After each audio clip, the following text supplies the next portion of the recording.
Yo, what's going on, everybody? My name is Tyler, aka Mind of a Nerd. Welcome back to the official Nerd Talk channel. I am here with my co-host AJ Reacts to. We are back for another installment in Originals versus Remakes, and today we are kicking off Monster Month in anticipation for Godzilla X Kong, the New Empire.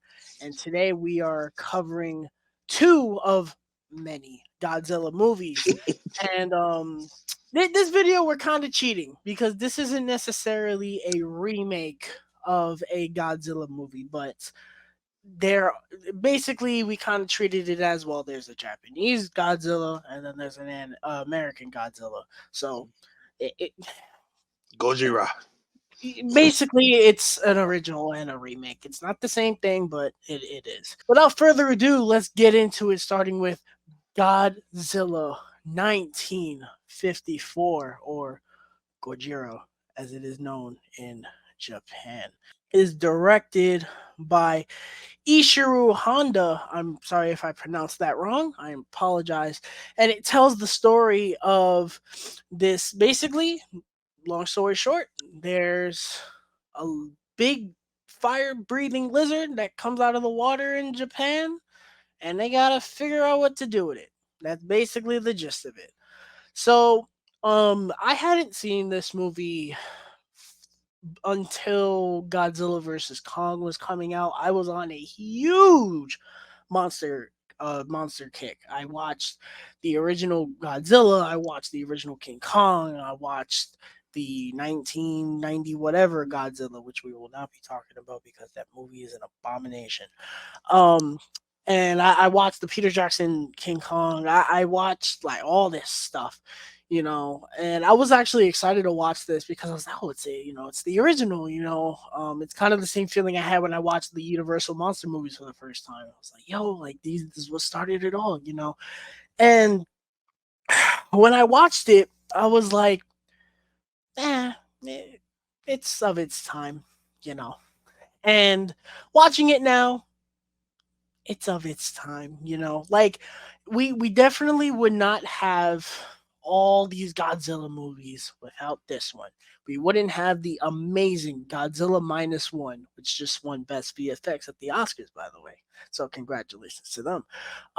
We would not have that incredible movie without this movie because they used the score from this movie in several Godzilla movies, including an American one, King of the Monsters. um so I can appreciate it in that aspect, and I can also appreciate some good things. I do actually think that the black and white template adds to the horror of Godzilla. It makes it feel like more grounded and gritty. And obviously, the score is just phenomenal. It is iconic, and I love it. But the movie itself, it's kind of a bore. I don't really care about the characters.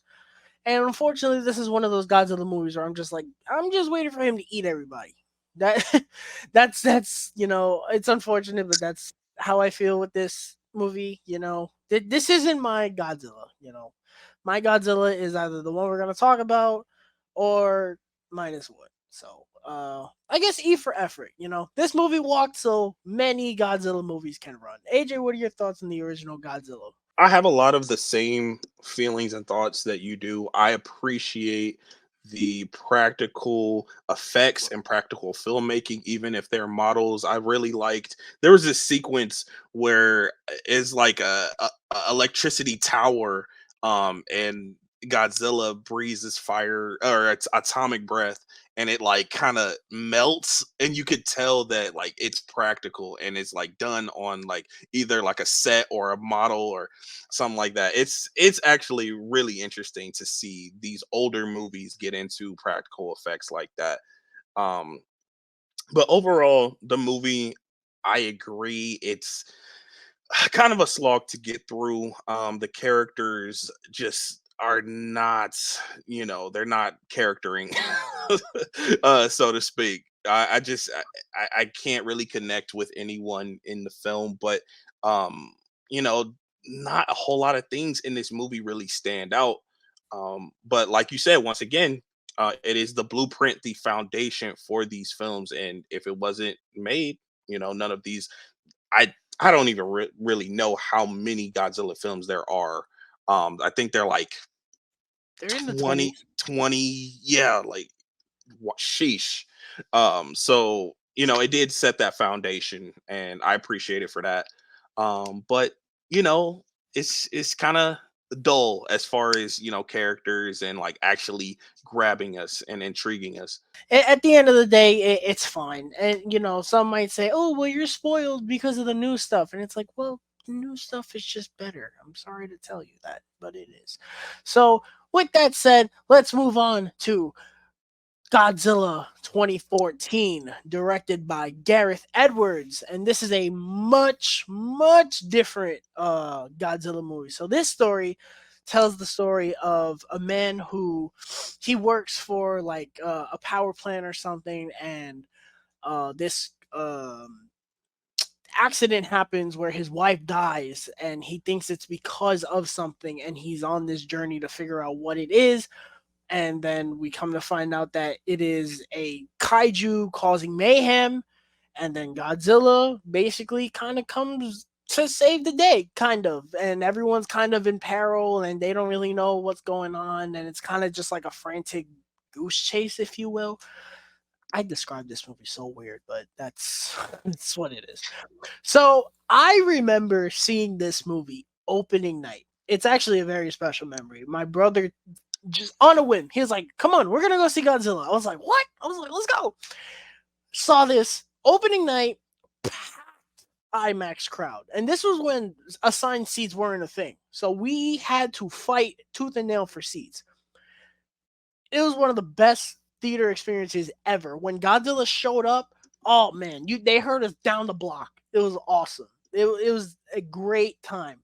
And that's kind of the core memory that I have with this movie, and that's why it's kind of always stood with me. I really dig this movie. A lot of people say that this movie is, well, it's whatever. I I personally, I've always really liked it. It's not perfect, but I really like it. One of the things I love, Gareth Edwards is an amazing director, and one of the things he does so well is A, utilize his budget very well, and B, utilize sculpt very well. This might not be my favorite movie in this universe, but without question, my favorite presentation of the monsters. This is my favorite version. And I'm not even talking about like the visuals. I'm just talking about how he presents them. When Godzilla first steps on screen, you feel like the world shakes when his one foot makes that impact. You're like, holy crap. Like it's awesome. And the Mutos look huge too. Like I really love the way he did that. Um but the CGI is amazing in this movie as well. And of course, the start Godzilla is awesome in this movie. And I also really like how they took a much kind of realistic approach with this movie. Like they kind of made it as like, oh, what if Godzilla was in the real world? And don't get me wrong, I like what we're getting now. Like Godzilla versus Kong, I really enjoy, and I'm excited for the new one. But I really like the realistic approach that this movie took with Godzilla, where it was like, well, man, what if Godzilla was in the real, or like Man of Steel, like, oh, what if Superman is in the real world? I like that they went with that direction because that's actually really interesting. The best character in the movie is in the movie for 30 minutes. I don't know why they did what they did with Bryan Cranston. He is acting like the rent is due, and then he's just gone. And in return, we have a Aaron Taylor Johnson that was not in Bullet Train yet. Do with that information what you will. And Elizabeth Olsen, who is fine. You know, um, the movie itself, it is a little slow, and I think the reason they did that is because they wanted to kind of like, oh, how are the characters reacting to all this? Some people not might not like that. I kind of dig that for what it is, but I do admit that they could have given us more monster stuff. But I really like this movie. The third act is awesome for what it is, and I still really like it. It's not my favorite in this universe. I think that's probably Godzilla versus Kong, but I really like it. What are your thoughts on the 2014 Godzilla? Um, so this one is I don't have the same nostalgia or like connection to this film as you do, but it's I have some issues with this movie, which the movie isn't bad overall. I can't say that it's bad. I think when I first watched it years ago, probably in 2018 for the first time, I I actually did not like this movie at all. But I can appreciate more things about it. I have been watching more movies and experiencing more direction and things like that where I can appreciate more things about it.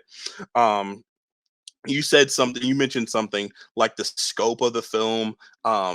Technically, there are a lot of things to appreciate with this movie. The CG is one of them. CGI is great. Um, the I love some of the camera shots, like the overhead shots, things like that. It's kind of different from what I've seen I from monster movies and things like that. I love Um, when they do the Halo jump and you see the mhm, POV of the soldier and he's breathing and you just see Godzilla come up. And I like yes. when they shoot the flares and they Hmm. land on Godzilla spikes and you see Hmm. so awesome. Yeah, and there's a whole scene on the bridge that is intriguing and keeps you at the edge of your seat. But overall, I do find this film to be pretty bland. I feel like it lacks a lot of color. And I don't know if that's intentional to pay homage to the originals, but it just feels lifeless in some aspects. Also, it's so dark. Bro, this movie, I can hardly see what's happening on the screen. It It's didn't dark. help that I watch it during the day today, but like I should Ooh, be able to, yeah, I should be able to see what's on screen at least. And like, it's and I tried to enjoy the third act for what it was. I couldn't hardly see anything. And I've seen it before, so I know that there are cool things happening, but it's just like it's very, very distracting. Brian Cranston, they did this man a huge disservice for having him in it for as long as or as short as he was in it. And also Ken Watanabe was in this film, and they misused him he's very, very badly. he's I in this movie to say Godzilla in Japanese properly. Yes, that and like some like proverbs, some words of wisdom and stuff like that. But He's in the movie so that way they could say that they didn't whitewash Godzilla. Even basically, though where and we're at this now is whitewashed Godzilla. and we get this character, or we get this actor that is so well versed and has so much experience, and he's just wasted. And I hate to see that.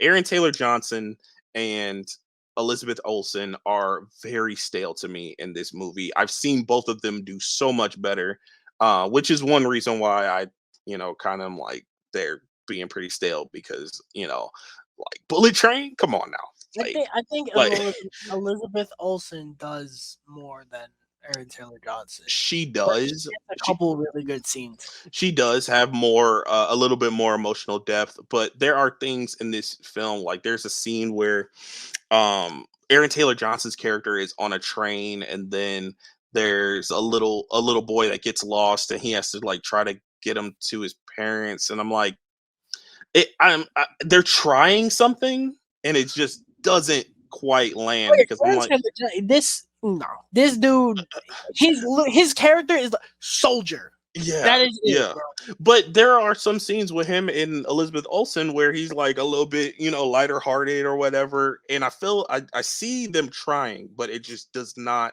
work in, the grand scheme of things. So overall, I think this film has some really, really cool aspects, but like overall, it's not for me. All right. So now we are going to move on to the similarities between the two, and there's not very much, to be honest. The one similarity, obviously, Godzilla is there, and there are incidents happening in Japan. I feel like that is a main thing, even though this 2014 does not take place fully in Japan. Mhm. Um, And I mean, that's really it. I The mean, lack of color. I don't know. yeah, yes. Um, Pretty much that's Yeah. it. So the differences, for one, these two are very different movies. The Japanese Godzilla, or 1954 Godzilla, I should say, is the the Godzilla movie that most people want, where he's violent and killing people. Hmm. And the American one, 2014, is Godzilla's the hero. And I He's know a lot saving of the people day. don't. Yeah, I know a lot of people don't like that. I think if done right, it works, and I think King of the Monsters, that aspect of it, it works really well. Um, Godzilla versus Kong, it works really well. I mean, even in the 2014 one, it works for me anyway. You know, like him being a good guy is not the problem with that movie. You know, I agree. I do, I do think it is the better decision to make Godzilla the villain. You know, obviously, you know, I'm gonna keep bringing it up, but -1 proved that wholeheartedly that that is the way to go. You know, also the scores between the two films are very different. Now, I actually very much like the score to the 2014 one a lot. That especially that main theme song that is awesome. But the Japanese 1954 one, it has a very different type of score, and I think they made the right decision using it again in King of the Monsters. I think that made a lot of people very happy, me included. Same. Um, Also, the two plots are very different. So the original one is very much we got to kill Godzilla. The 2014 one is like it's kind of a crisis. Like, you know, the Muto shows up and they're like, we don't know what to do, and then Godzilla shows up and they're like, oh my god, now we have two monsters. But eventually they have to. They're like, all right, just trust Godzilla. Screw it. Like, who cares? And the movie kind of becomes just take out the Muto and that's it. Or basically, the movie kind of just becomes just survive, basically, Mhm. because I feel like they're scrambling the whole movie, and at a point they're like, listen, just as long as we live, I don't care what happens. They can kill Yeah. each other. I don't care. Yeah. You know.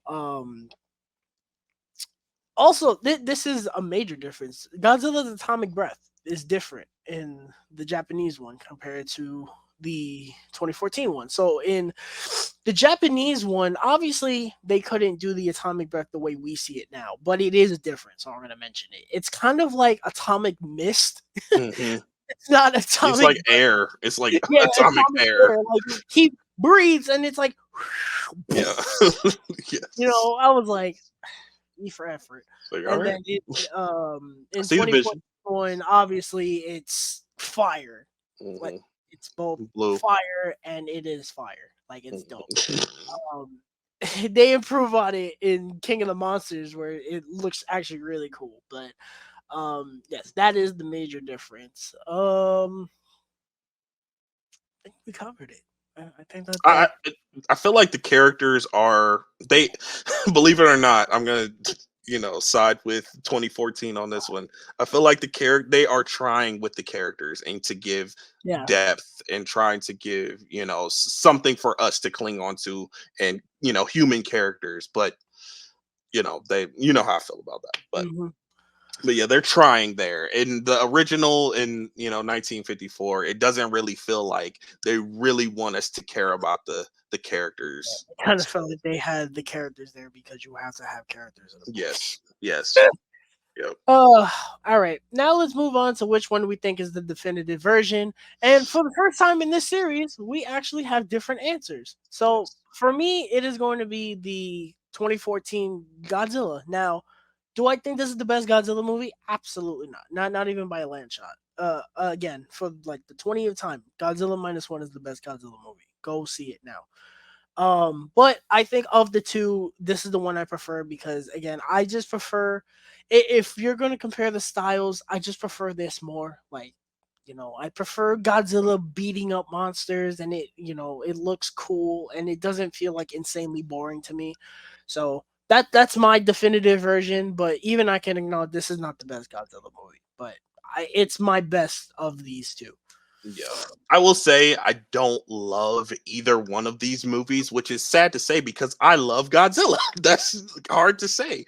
But yeah, yeah, dope shirt. But yeah, I love Godzilla as, a character. And King of the Monsters, I love Godzilla versus Kong. And Minus One is my favorite Godzilla film, but yo, I have to go with the original because I can actually see what's happening on screen. I don't know. It's so dark. 2014 is so dark, bro. And I don't know. I just pretty much prefer 1954 version. Even though I probably won't watch either one of these movies for a while. All right. Well, that is going to do it for this episode of Originals versus Remakes. We will be back later in the month talking about our second monster for the month, King Kong. We will be looking at the original 1933 film, I believe. I could be wrong about that. And then the 2006 King Kong film directed by Peter Jackson, which I'm very excited to talk about. So if you enjoyed this installment, please leave a like on the video and subscribe to the channel. Turn on the bell for all notifications for future videos and Nerd Talk live streams. Also, follow our Instagram. The link is down below. And we will see you on the next one, everybody.